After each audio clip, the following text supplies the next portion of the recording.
Така дигаш много, но не дигаш правилно. Френска преса и пускаш зад главата. Главата трябва да след това. Ти кое казваш, че правиш ответи? Значи аз в началото съм правил този скъл крашър. Всички тренират грешно.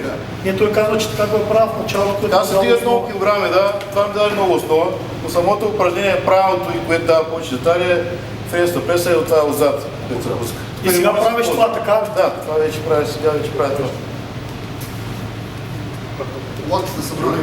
Да, максимално. Всъщност така трицепс постоянно в напрежение, нали смисъл? Да, постоянно. И го разтегнеш. Всяко нещо трябва да контузии. Не съм има никакви контузии. Лакът е не скъпца, ама никаква болка абсолютно няма. А по колко повторения правиш тук? Това е с колко килограма долу? Тук съм дигал много. Значи в началото, който годините правих този скъл крашър, да, съм дигал примерно 90 кг, съм правил десятък. Това е сериозна тежест. Да. Сега в момента повече от 2 по 20, 2 по 25 ни казвам. Това са около 50-60 кг. 50-60 кг, да. Значи това крашър е неправилно, така? Не, че е неправилно, просто е по-опасно и... Да, по-опасно е просто.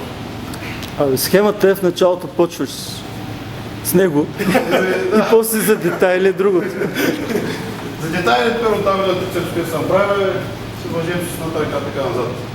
Това да е най-много детайли и другото пак така с въжето и кикбека. Да, като лакът трябва да се е така хоризонтален. Не е много нагоре, не е много надолу.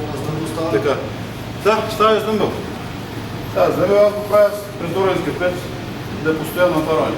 А дофички правиш за трицепс? Не, рядко. Да, последните дни спуснах така за разнообразие, защото не съм някакъв фен. Първо много рядко съм правил трицепс, това стесния глас.